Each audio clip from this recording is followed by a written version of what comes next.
13 अविकारी शब्द अव्यय इनडिक्लाइनेबल वॉइस। आप जानते ही हैं कि संज्ञा, सर्वनाम, विशेषण तथा क्रिया विकारी शब्द हैं। विकार का अर्थ है परिवर्तन। लिंग, वचन तथा कारक के कारण इन शब्दों में परिवर्तन होता है। इनके अतिरिक्त भाषा में अविकारी शब्द भी हैं, जैसे क्रिया विशेषण, संबंध बोधक, समुच्चय बोधक तथा विस्मयादि बोधक।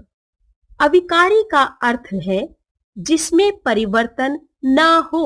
लिंग, वचन तथा कारक के कारण जिन शब्दों में कोई परिवर्तन नहीं होता, इन्हें अव्यय भी कहते हैं।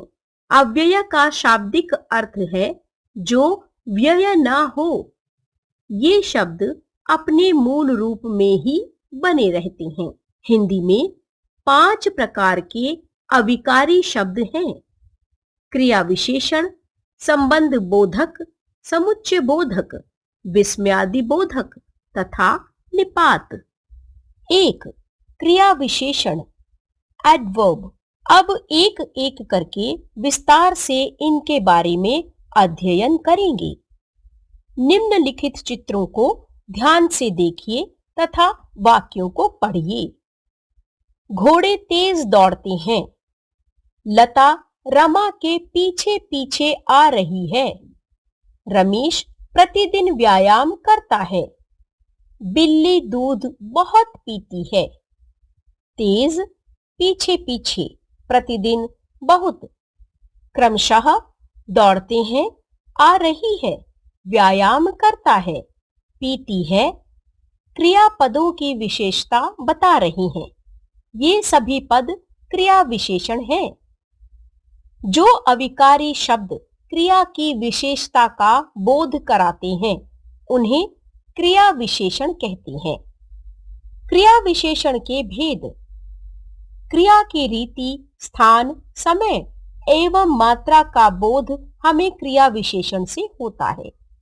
इन्हीं के आधार पर क्रिया विशेषण के 4 भेद किए जाते हैं। क्रिया विशेषण: रीतिवाचक क्रिया विशेषण एडवर्ब ऑफ मैनर। स्थानवाचक क्रिया विशेषण एडवर्ब ऑफ प्लेस। कालवाचक क्रिया विशेषण एडवर्ब ऑफ टाइम। परिमाणवाचक क्रिया विशेषण एडवर्ब ऑफ क्वालिटी। 1. रीतिवाचक विशेषण। जो क्रिया विशेषण पद क्रिया की रीति का बोध कराते हैं, उन्हें रीतिवाचक विशेषण कहते हैं। जैसे बालक ध्यानपूर्वक ऊंट को देख रहा है। चूहे को देखकर बिल्ली तेजी से झपटी। पैर में दर्द के कारण मोहन धीरे धीरे चल रहा है। बच्चा अचानक रो पड़ा। इन वाक्यों में ध्यानपूर्वक, तेजी से, धीरे धीरे, अचानक आदि शब्दों से क्रिया के संपन्न होने की रीति का बोध हो रहा है। अतः ये सभी रीतिवाचक क्रिया विशेषण हैं। रीतिवाचक क्रिया विशेषण के अन्य उदाहरण हैं: सहसा, परिश्रम पूर्वक, ज्यों त्यों, अनायास, शीघ्र, सचमुच, शायद, बिल्कुल, एकाएक, अकस्मात, सरासर, सरपट, धड़ाधड़, चुपचाप, कभी नहीं, कदापि नहीं आदि। 2. स्थानवाचक क्रिया विशेषण। जो क्रिया विशेषण पद क्रिया के घटित होने के स्थान का बोध कराते हैं, उन्हें स्थानवाचक क्रिया विशेषण कहते हैं। जैसे बंदर ऊपर बैठा है। मां भीतर गई। भीतर जाकर पढ़ो, इधर उधर खोजो। ऊपर, इधर उधर तथा भीतर क्रिया के घटित होने के स्थान बता रहे हैं। अतः ये सभी स्थानवाचक क्रिया विशेषण है। स्थानवाचक क्रिया विशेषण के अन्य उदाहरण हैं भीतर, बाहर, यहाँ, कहाँ, निकट, पास, अन्यत्र, सर्वत्र, सामने, दूर, इस तरफ, उस ओर, आगे, पीछे, मध्य आदि। 3. कालवाचक क्रिया विशेषण। जो क्रिया विशेषण पद क्रिया के होने या करने के समय का बोध कराते हैं उन्हें कालवाचक क्रिया विशेषण कहते हैं। जैसे झरना निरंतर बहता रहता है, गिलहरियां दिन भर खेलती रहीं, सदा सच बोलना चाहिए, हम कानपुर परसों जाएंगे। निरंतर, दिन भर, सदा तथा परसों पदों से क्रिया के होने या करने के समय का बोध हो रहा है, अतः ये सभी कालवाचक क्रिया विशेषण हैं।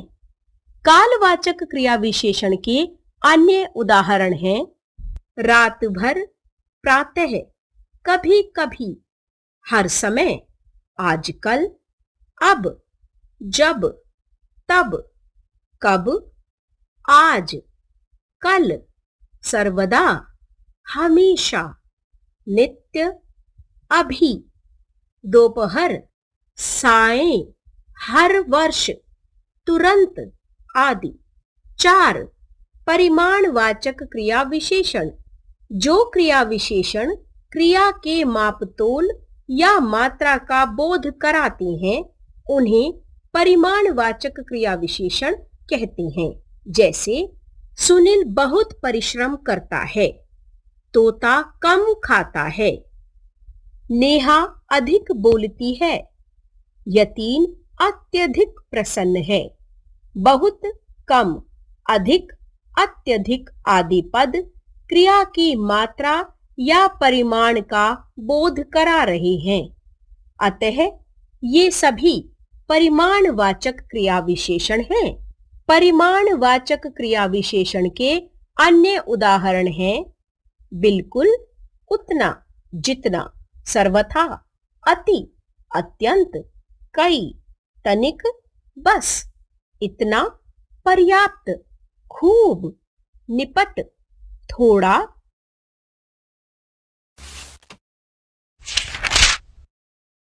2. संबंध बोधक पोस्टपोजिशन।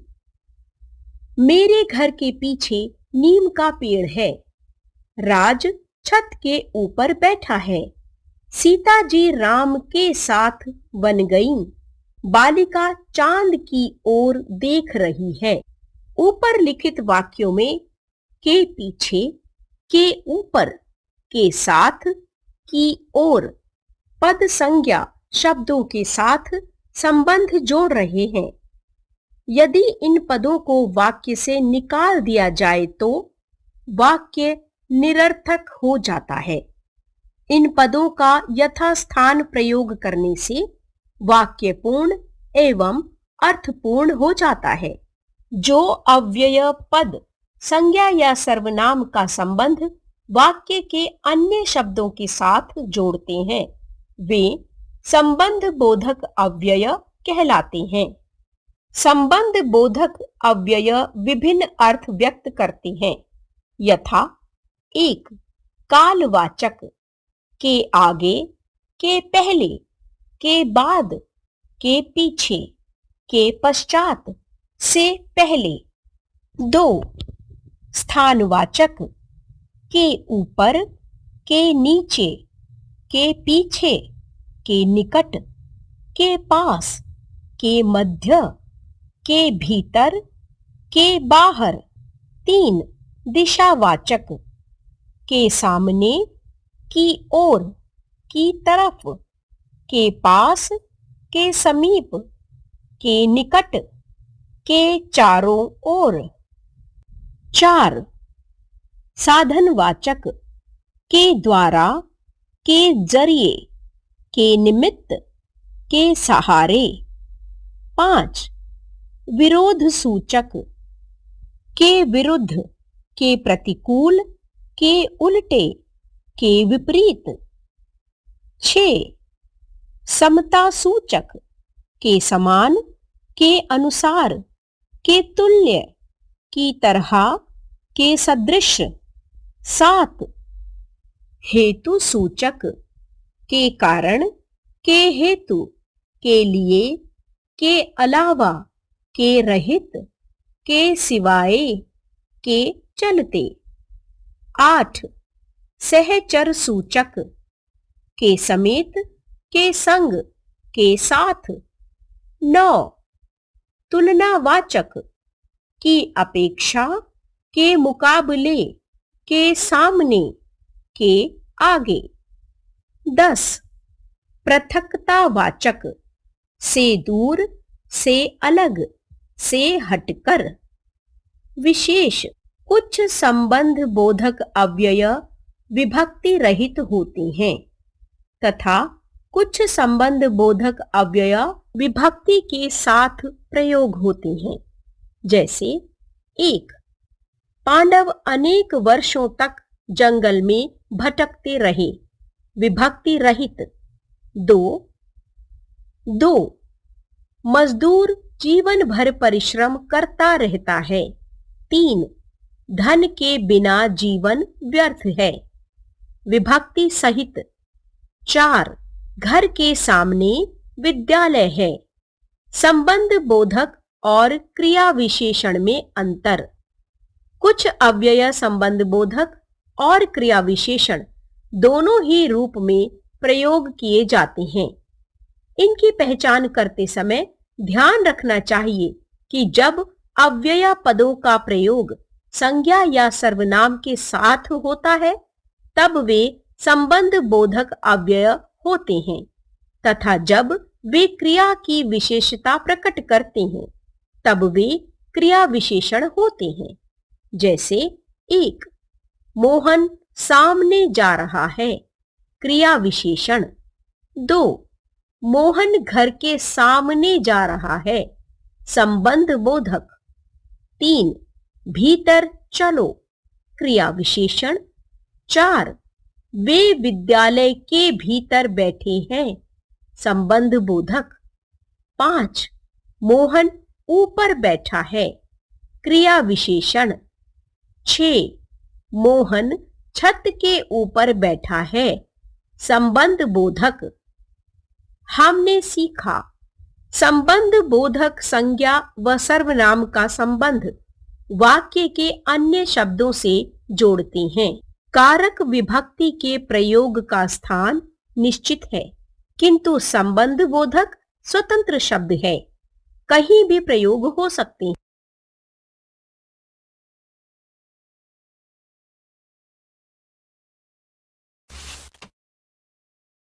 3. समुच्चय बोधक योजक कंजक्शंस। सोम और रहीम पढ़ रहे हैं, खूब परिश्रम करो ताकि परीक्षा में प्रथम स्थान प्राप्त करो।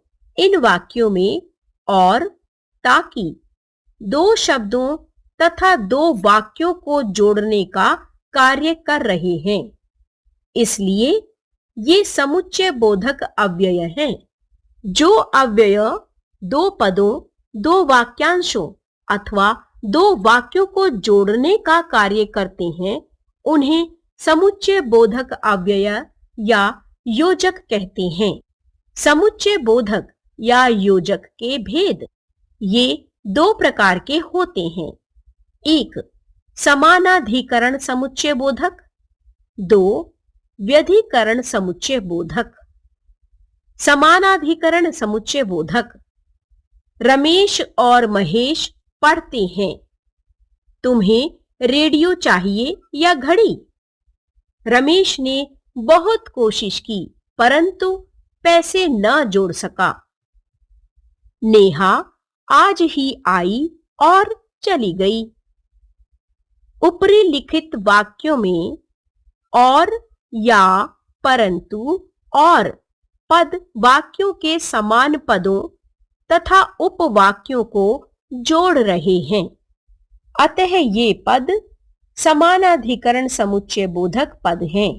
अतः हम कह सकते हैं कि जो अव्यय पद प्रधान वाक्यों अथवा एक ही स्थिति के दो शब्दों को जोड़ते हैं वे समानार्थक समुच्चय बोधक कहलाते हैं। समानाधिकरण समुच्चय बोधक को 4 भागों में बांटा जा सकता है। क्रम, समानाधिकरण के भेद, समुच्चय बोधक। उदाहरण 1 संयोजक और तथा जो कि अर्थात राम लक्ष्मण तथा सीता वन को गए। 2 विकल्प या अथवा वा चाहे कि राम जाएगा या शाम। 3 विरोध दर्शक किंतु बल्कि पर परंतु लेकिन अपितु नकुल ही नहीं बल्कि रजत भी पढ़ने में तेज है। 4 परिमाण दर्शक नहीं तो अन्यथा इसलिए अतः ताकि उसने रात दिन मेहनत की ताकि वह अपनी बेटी की शादी के लिए धन इकट्ठा कर सके। व्यधिकरण समुच्चय बोधक मैं बीमार था इसलिए शादी में नहीं आ सका। राम प्रतीक्षा कर रहा था कि शाम आए तो घूमने जाएं। मोहन मितव्ययी है अर्थात कम खर्च करने वाला है। वह रात को जल्दी सो गया ताकि सुबह जल्दी उठ सके। यदि वर्षा अच्छी होगी तो फसल भी अच्छी होगी। ऊपर लिखित वाक्यों में इसलिए, तो, अर्थात, ताकि तथा यदि अव्यय पद उपवाक्यों को जोड़ने का कार्य कर रहे हैं। इनमें एक मुख्य उपवाक्य है तथा दूसरा इसका आश्रित उपवाक्य है। व्यधिकरण समुच्चय बोधक एक या अधिक आश्रित उपवाक्यों को प्रधान वाक्य से जोड़ते हैं। अतः हम कह सकते हैं कि जो अव्यय पद एक प्रधान उपवाक्य को एक या एक से अधिक आश्रित उपवाक्यों से जोड़ते हैं वे व्यधिकरण समुच्चय बोधक कहलाते हैं। व्यधिकरण समुच्चय बोधक के निम्नलिखित 4 भेद हैं।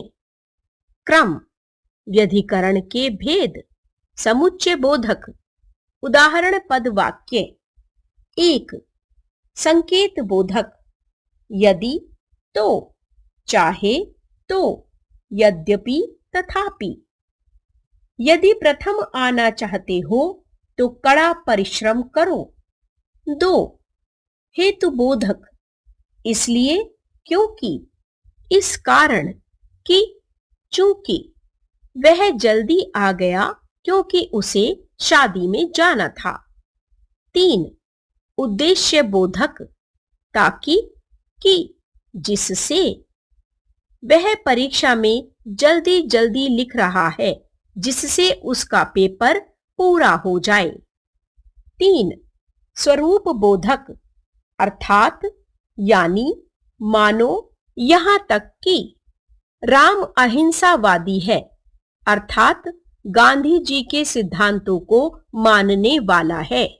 हमने सीखा समुच्चय बोधक 2 शब्दों, 2 पदों या 2 वाक्यों को आपस में जोड़ने का काम करते हैं। समुच्चय बोधक को योजक भी कहा जाता है। समुच्चय बोधक के 2 भेद हैं। समानाधिकरण समुच्चय बोधक, व्यधिकरण समुच्चय बोधक।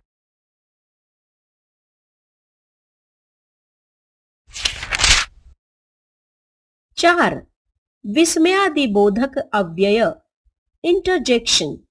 निम्नलिखित वाक्यों को ध्यान से पढ़िए। आह, कितना सुंदर दृश्य है। वाह, क्या छक्का मारा। हाय, ये क्या हो गया।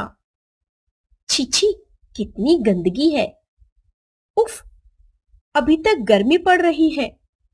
खैर, आप मिलें तो सही। ऊपर लिखित वाक्यों में आहा, वाह, हाय, छी छी, उफ, खैर आदि शब्द विस्मय, हर्ष, शोक, घृणा, क्रोध आदि भावों को प्रकट कर रहे हैं। ये सभी शब्द विस्मयादिबोधक हैं।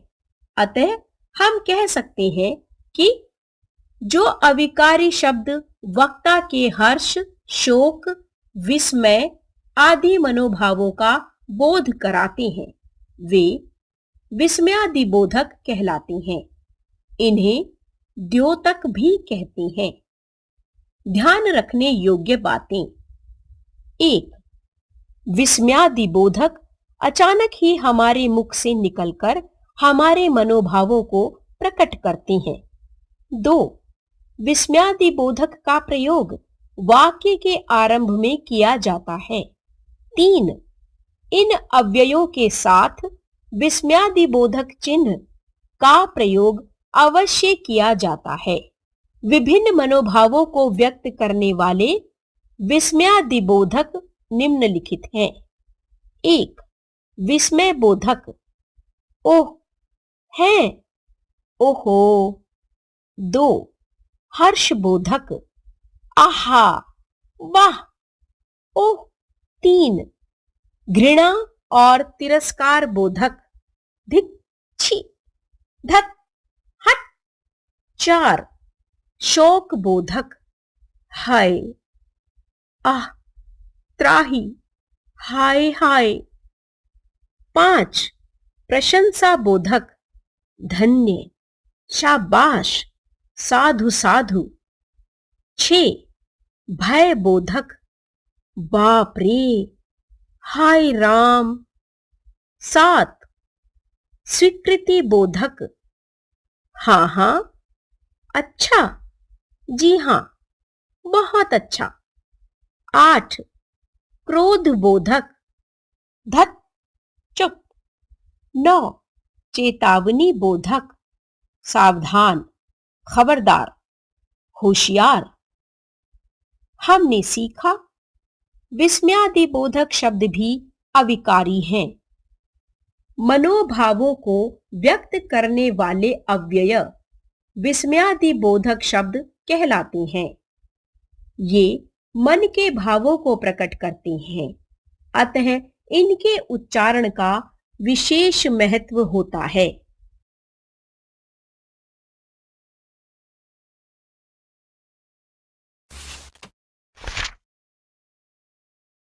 निपात, जो अव्यय किसी शब्द अथवा पद के बाद लगकर उसके अर्थ को विशेष बल देते हैं, उन्हें निपात कहते हैं। जैसे बस, आप ही इसे कर सकते हैं, पानी ही तो लाने के लिए कहा था, सड़क तक तो चल ही सकते हो, तुम हो तो बड़े समझदार। इन वाक्यों में ही और तो के प्रयोग के अर्थ से वाक्य में विशिष्टता आ गई है। ये निपात हैं। अन्य निपात हैं भी, तक, मात्र, केवल, भर आदि।